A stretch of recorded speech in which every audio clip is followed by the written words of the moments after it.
하나님의 교회에서 이런저런 사역을 하다 보면 판단을 받게 되어 있습니다. 목사님들도 교인들로부터 판단을 받죠. 풍채가 좋다, 언변이 좋다, 실력이 있다, 설교를 잘한다, 못한다, 외모에 대한 판단에서부터 성품에 대한 판단, 따뜻하다, 차갑다, 여러 가지 판단을 받게 됩니다. 어디 성직자만 판단을 받겠습니까?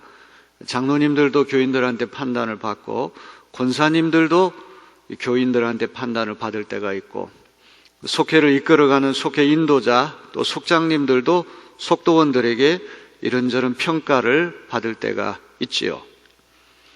좋은 평가를 받게 되면 기분이 좋아지고 우쭐거리는 마음이 생길 수가 있습니다. 그러나 부정적인 평가를 받을 때에는 위축되고 쪼그라들 수도 있는 것이 인간의 마음이죠. 어떤 평가이든지 간에 그 평가를 잘 귀담아 듣고 자기 성찰을 위해서 이렇게 경청하고, 또 그렇게 하면 자기 성장과 성숙에 큰 보탬이 되는 것은 사실입니다. 그러나 하나님의 일을 맡은 사역자들은 너무 사람들의 평가, 사람들의 판단에 예민해서 거기 휘둘려 버리면 정작 우리를 가장 정확하게 공정하게 심판하실 주님의 판단, 주님의 평가를 잊어버릴 수가 있다는 것이죠. 지금까지 우리가 고린도전서 3장까지 말씀을 읽다가 이제 오늘부터 고린도전서 4장으로 들어갔습니다. 1장 10절로부터 4장 21절까지는 고린도 교회에서 일어난 분쟁에 관해서 바울이 이런저런 가르침을 주는 말씀입니다. 분쟁의 원인이 무엇이고 분쟁을 수습할 수 있는 해결책은 뭐냐. 1장부터 3장까지는 굉장히 간접적으로 완곡하게 원론적인 이야기를 했습니다. 십자가에 달리신 예수 그리스도를 바라보지 못하고 사람들을 바라보고 세상의 지혜와 세상의 능력을 자랑하다가 고린도 교회가 이렇게 어이없게 갈라졌으니 십자가에 달리신 예수 그리스도로 돌아가라. 십자가에서 하나님의 지혜, 하나님의 능력이 드러났기 때문에 예수 믿는 우리는 오로지 십자가를 자랑해야 된다. 거기에 고린도 교회 하나 되는 비결이 있다. 이렇게 가르쳤어요. 4장으로 넘어오면 굉장히 직접적으로 노골적으로 고린도 교회 분쟁 문제를 다루고 있습니다. 3장까지도 귀한 말씀이지만 제가 이 4장을 읽으면서 앞으로 3편의 설교를 하려고 작정했습니다. 정말 바울 사도의 그 심오한 생각과 그 얼마나 그리스도 예수의 충성된 일꾼인가가 유감없이 드러나는 그런 장이 고린도 전서 4장입니다.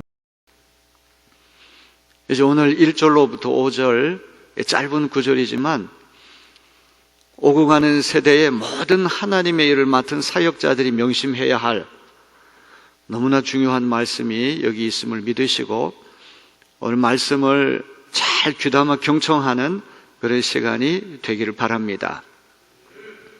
고린도 교회의 바울파, 아볼로파, 베드로파, 그리스도파 네 파벌이 생겨서 서로 다투고 있거든요. 그런데 이 바울파를 제외한 나머지 3파는 그냥 아볼로나 베드로에게 속한 그런 파벌이 아니라 반 바울파다. 바울에 대한 적대감을 가진 사람들이 바울이 싫어서 그 3파에 갔다, 이렇게 볼 수가 있는 것이죠. 고린도 교회는 문제적인 교회입니다. 고린도 교회 교인들은 사도 바울의 사도권을 인정하지 않고 바울에 대해서 굉장히 부정적인 적대적인 평가를 많이 했습니다. 고린도 후서에 보면은 바울의 편지는 무게가 있고 편지는 뛰어난데 막상 직접 몸으로 만나보니 몸은 왜소하고 언변이 시원찮다, 이런 평가를 내리고 있거든요.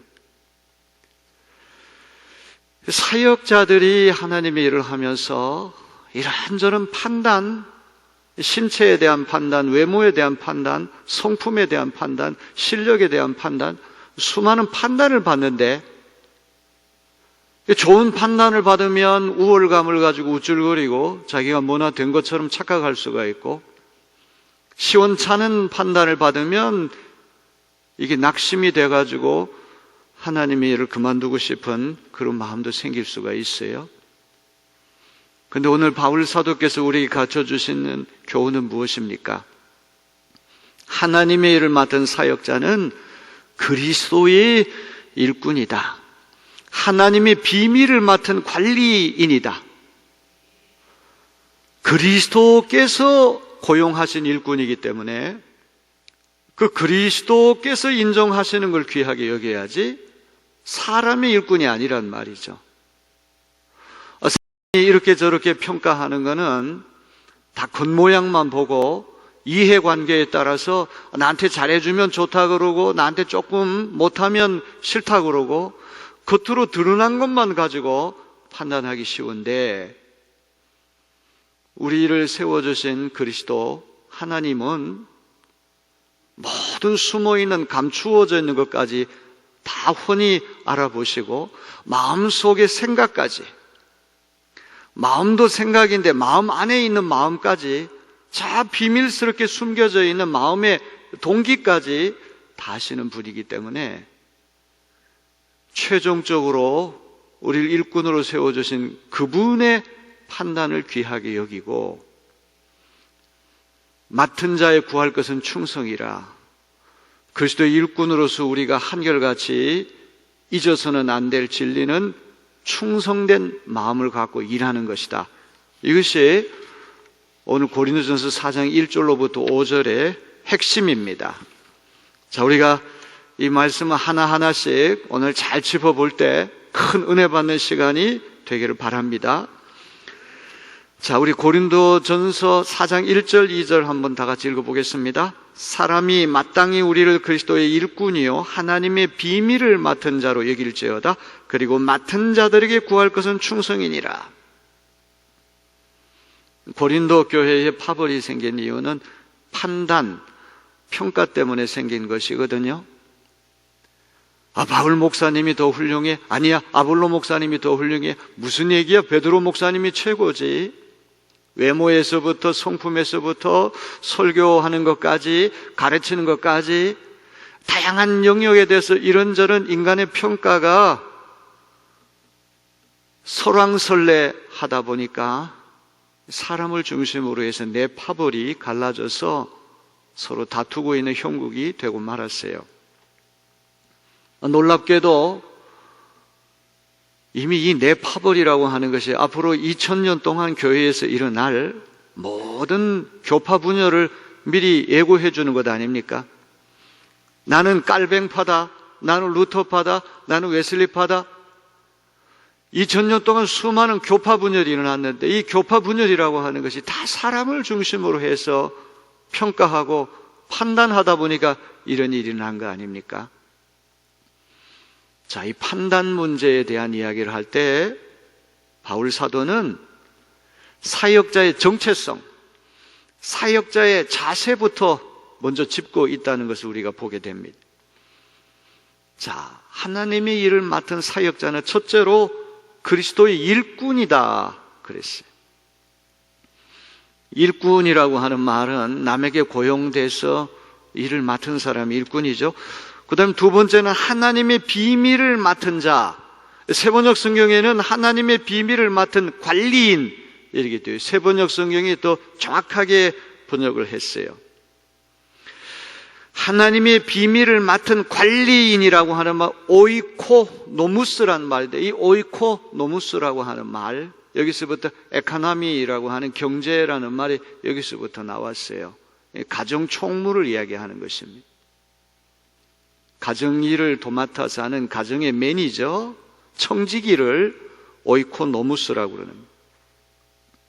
만세전에 하나님께서 인류를 죄와 죽음에서부터 구속하시기 위하여 미리 계획하신 구원의 비밀, 십자가를 통해서 우리의 죄를 심판하시고 우리의 죄를 사면하시고 우리를 영원한 생명으로 이끌고자 하시는 그 하나님의 비밀을 맡은 가정총무, 관리인, 청지기가 사역자들이라는 것이죠.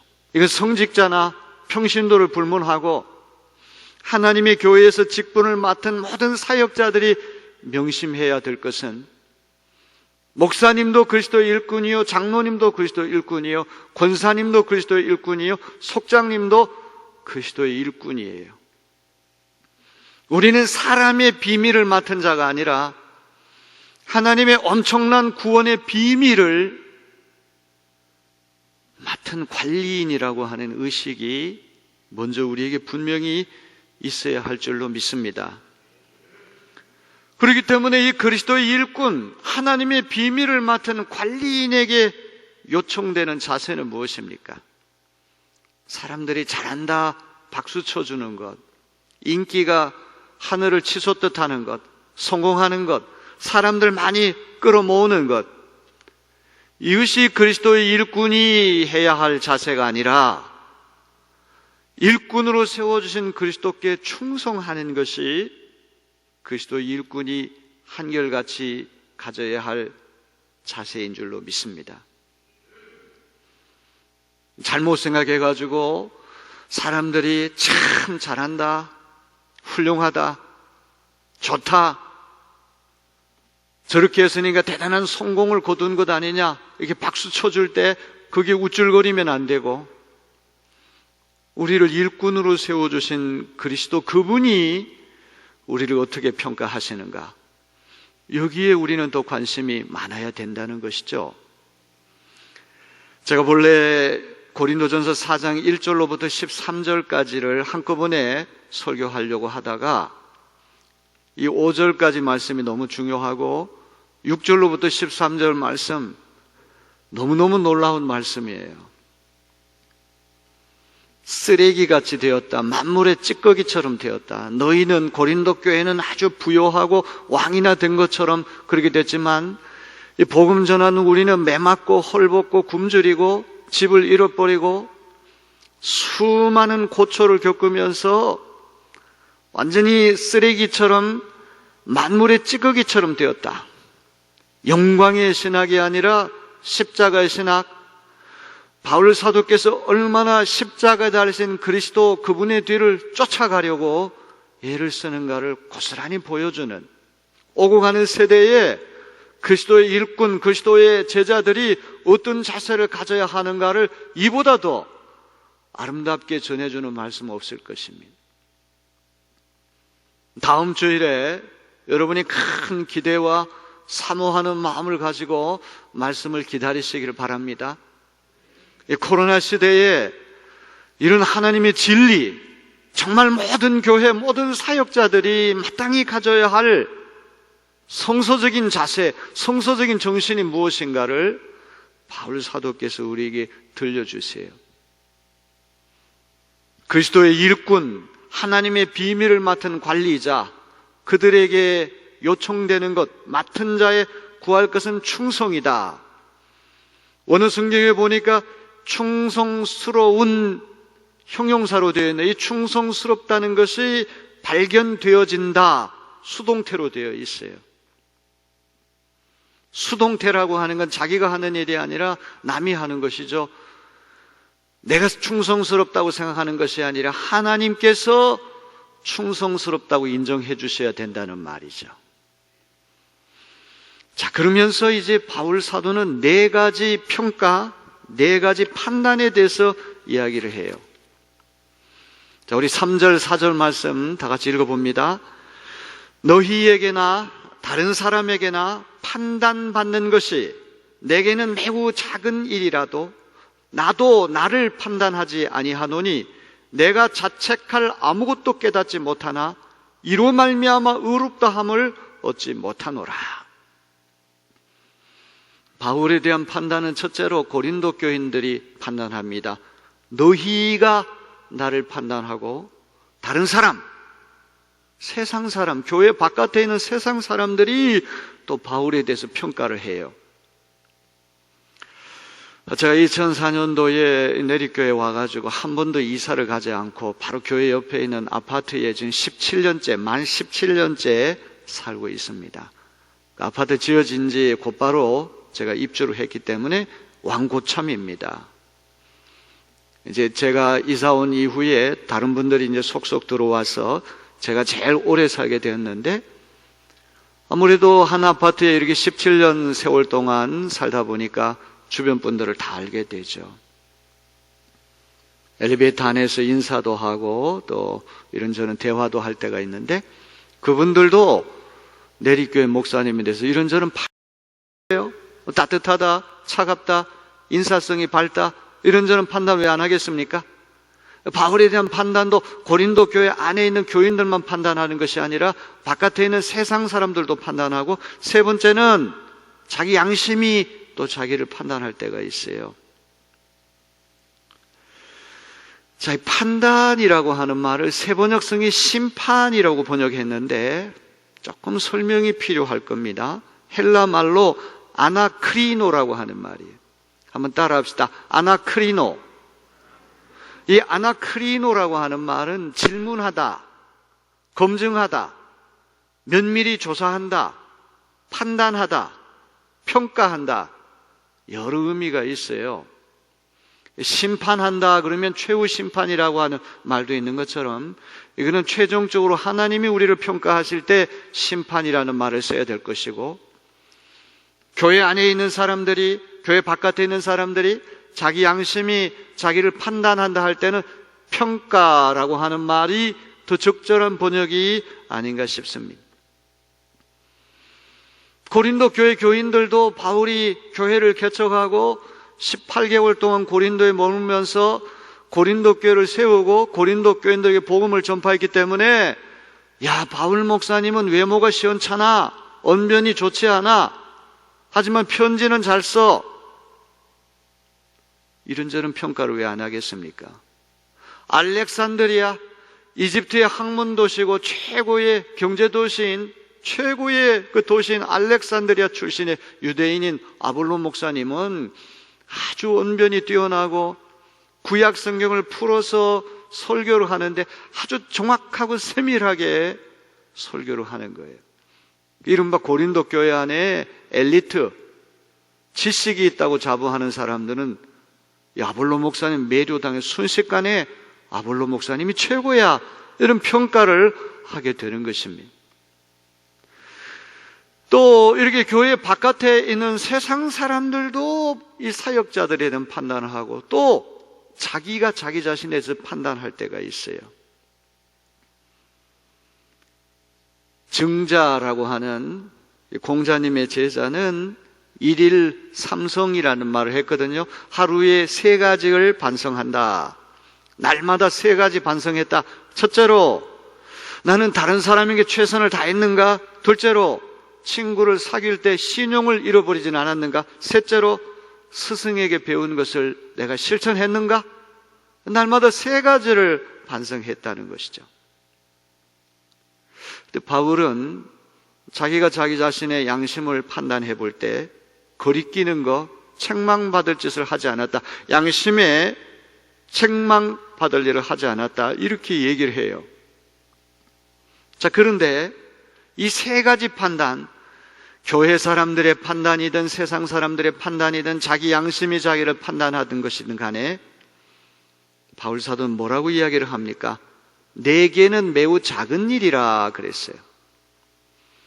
교회 안에 사람들이 나를 판단하든 평가하든, 교회 바깥에 있는 사람들이 나를 이렇다 저렇다 평가하든, 그거 매우 작은 일이다. 근데 원어 성경에 보니까 최상급으로 돼. 가장 작은 일이다.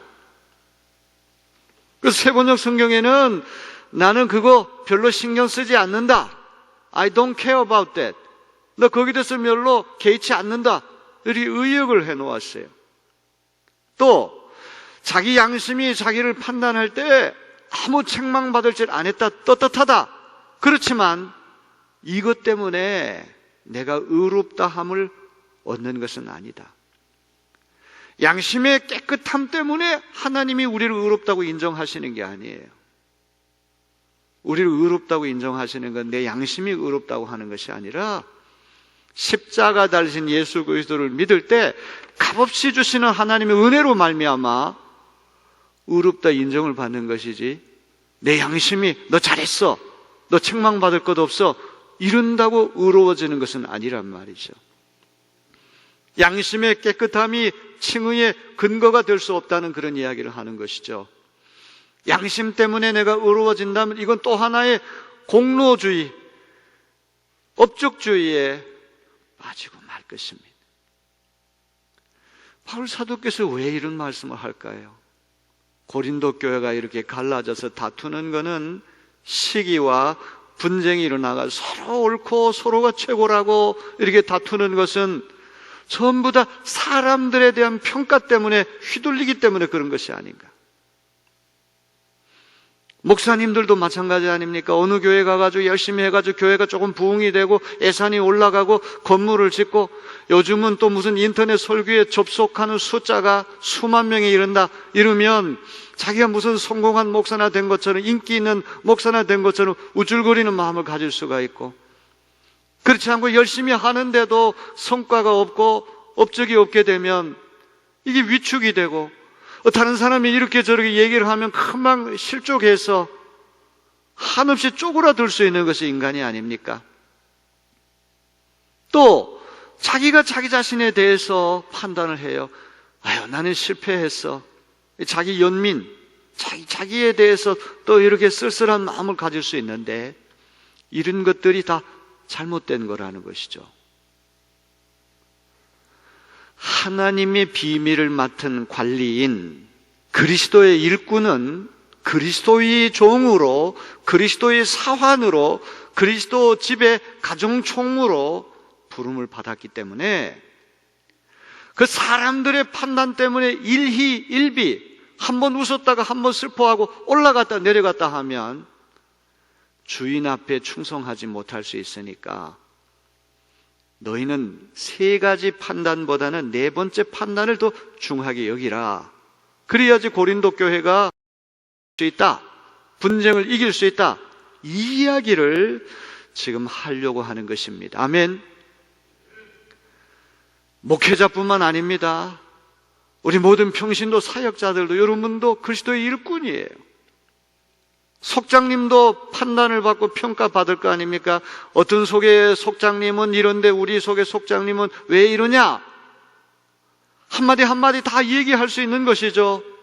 그런데 그런 사람의 평가에 잘한다 못한다, 외모에서부터 성품에 이르기까지 실력에 이르기까지 다양한 평가들을 지나치게 예민하게 우리가 생각해서 휘둘려 버리면 우월감을 갖거나 열등감을 갖고 또 자기 자신에 대해서 판단하면서 아유, 나는 안 돼, 나는 실패자야, 이런 생각을 갖는 것이 얼마나 잘못된 것인가를 보여주는 거예요.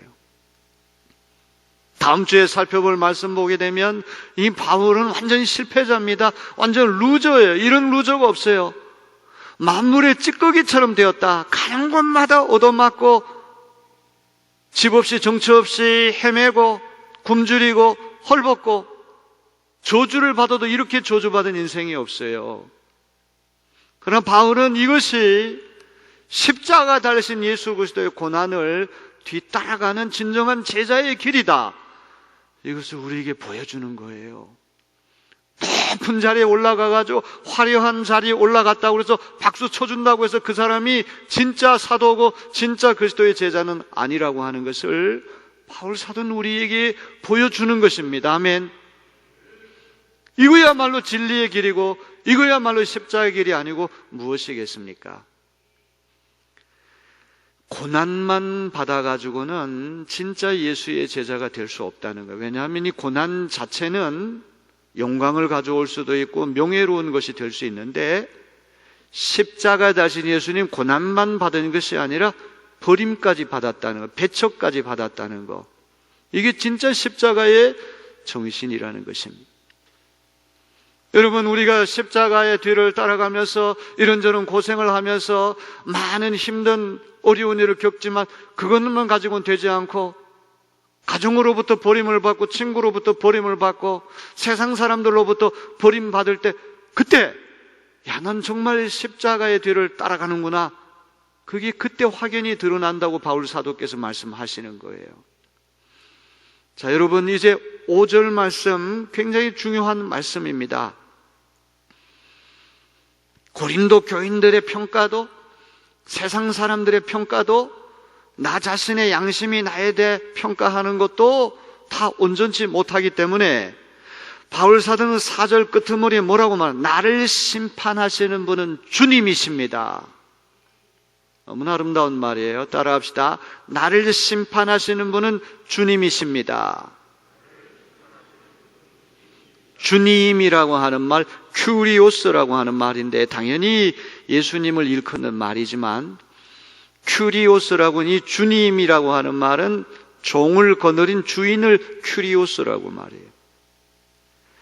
바울 사도께서 이 주님 큐리오스라고 하는 말을 쓰는 이유는 다 그리스도의 일꾼이기 때문에 우리의 주인은 예수님이 우리의 주인이기 때문에 예수님의 종인 우리를 판단하실 분은 예수님이지 교회 안에 있는 사람, 교회 바깥에 있는 사람, 자기의 양심이 자기를 판단하는 거 그 다 온전치 못하고 나를 가장 정확하게 공정하게 판단하실 분은 주님이십니다.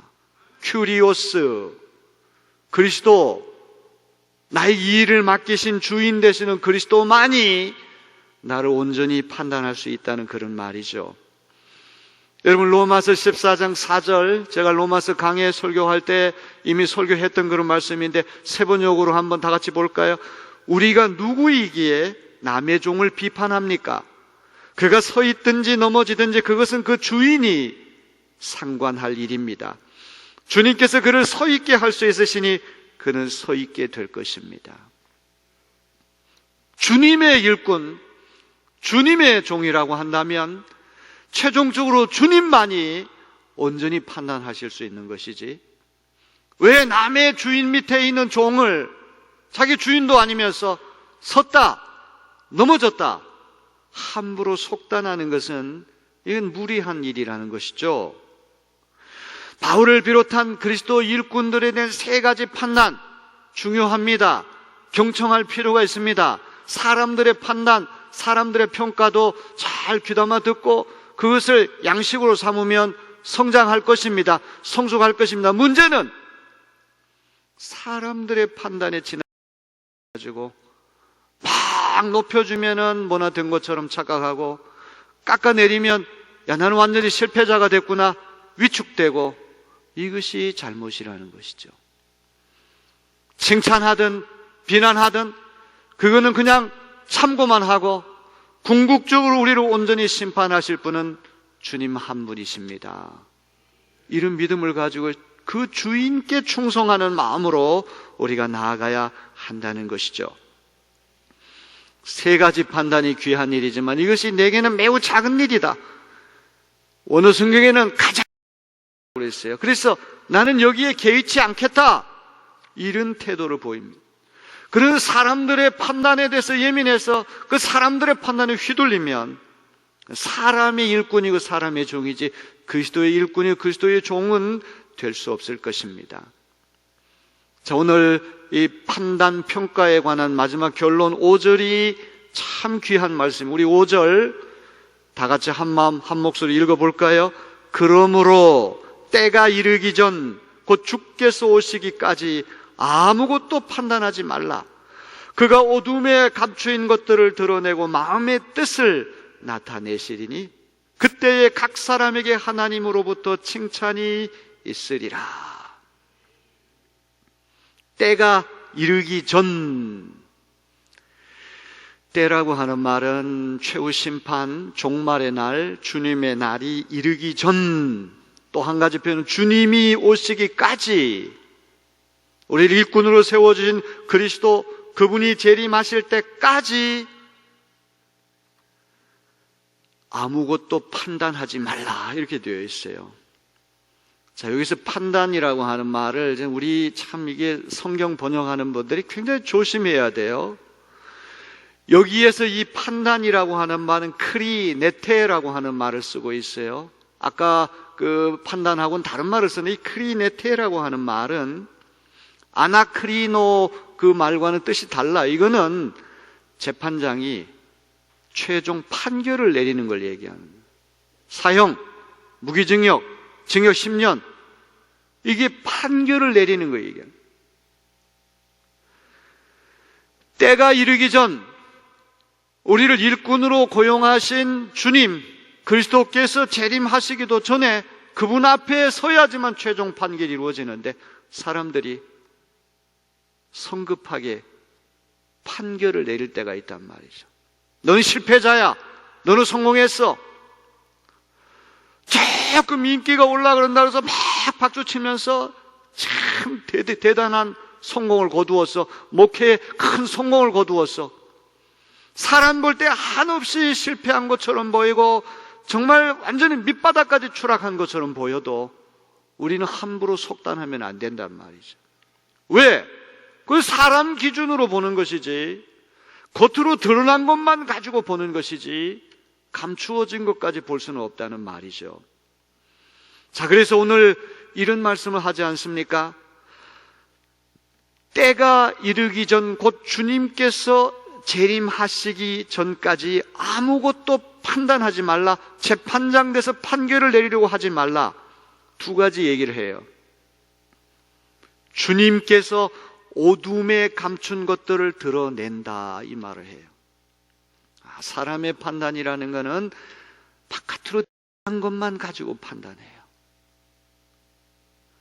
날 생글생글 웃으면 그것만 가지고 저 목사님은 참 인상이 좋아. 나한테 조금 친절하면 그 겉으로 드러난 것만 가지고 그 사람 판단하는데 사람들과 달리 주님은 비밀스럽게 꽁꽁 감추어진 것까지 환히 드러나게 하시는 분이에요. 아멘. 그거야말로 또 정확하고 공정하고 절대적인 판단이 아니고 무엇입니까? 사람이 하는 판단은 다 피상적이고 일시적이고 밖으로 드러난 것만 가지고 얘기를 한단 말이에요. 또 하나 뭐라고 말씀합니까? 마음의 뜻을 나타내시리라. 마음하고 뜻이라고 하는 것은 무슨 말일까요? 마음의 마음, 마음의 동기. 우리 마음도 알 수 없는 수수께끼인데 그 마음에 있는 마음, 마음의 뜻은 심층 심리학에서 얘기하는 무의식의 세계, 도무지 아무리 우리가 까발리고 해도 드러나지 않는 감추어져 있는 그 마음의 속생각. 아무도 몰라요. 나도 몰라요. 옆에 사는 아내도 몰라요. 남편도 몰라요. 자식도 몰라요. 그런데 주님은 그것을 아신다는 말이죠. 이른 주님이 오실 때에만 공정한 판단, 공정한 판결이 이루어질 수 있기 때문에 사람들이 하는 평가, 사람들이 하는 판단에 휘둘려 가지고 지레 나는 성공했구나, 실패했구나, 나는 인기 있구나, 나는 인기 없구나 속단하면 안 된다는 말이죠. 자, 이 끄트머리 말씀, 너무나 아름다운 말씀. 이 한마디가 모든 것을 다 요약해 주는 거예요. 우리 끄트머리 한번 볼까요? 그때에 사람마다 하나님으로부터 칭찬을 받을 것입니다. 그때에, 지금이 아니에요. 그때에 모든 감추어진 것이 드러나고 마음속에 있는 꽁꽁 숨어있는 동기와 그 마음의 깊은 마음의 마음까지 확인이 드러나는 그때에 사람마다 각자가 하나님으로부터 칭찬을 받을 것입니다. 저도 그렇고 여러분도 그렇고 사람에게 받는 칭찬을 더 귀하게 여기잖아요. 하나님은 숨어 계시는 하나님, 드러나지 않으니까 하나님이 내게 칭찬하신 걸 별로 개의치 않고 주변에 있는 사람들이 나를 어떻게 생각하는가, 어떻게 평가하는가, 좋은 얘기 해주면 금방 좋아하고 나쁜 얘기 하면 금방 실망하는 것이 오늘 우리의 모습인데, 판단은 지금 내리는 것이 아니라 그때에 하나님으로부터 오는 칭찬이 귀한 것임을 믿고 하나님의 일을 하는 사역자들은 모름지기 이른 자세로 일을 해야 할 줄로 믿습니다. 고린도 교회 안에 파벌이 생긴 이유는 무엇입니까? 사역자들에는 이런저런 판단이거든요. 바울 목사님은 이렇고 아볼로 목사님은 저렇고 베드로 목사님은 이렇다. 이런 평가에 휘둘려가지고 사람들이 바울에 대해서 한없이 비우호적이고 또 누구에 대해서는 또 우호적이고 이러면서 파벌이 생기게 된 것입니다. 평가는 드러난 것만 가지고 내려지는 것이죠. 마음속 깊은 동기까지 알 수 있는 사람이 누가 있겠습니까? 박수 친다고 해서 못한다고 비난한다고 해서 우쭐거리거나 쪼그라들 필요가 없다는 것이죠. 사람들의 판단은 일시적이고 상대적이고 피상적입니다. 세간의 평가에 따라서 인기와 성공만 가지고 그리스도 일꾼이 잘했다 못했다 얘기할 수 있는 게 아니란 말이에요. 사람들이 볼 때는 형편없이 실패자고 형편없이 쪼그라드는 것처럼 보여요. 그 사람을 세운 그리스도께서 아니야, 칭찬해 주신다면 그리스도 그분만이 최종적인 심판을 내릴 수 있는 분이지 우리는 아니라는 것이죠. 오늘 귀 있는 자는 이 말씀을 잘 들으시는 귀한 시간 되기를 주님의 이름으로 기원합니다.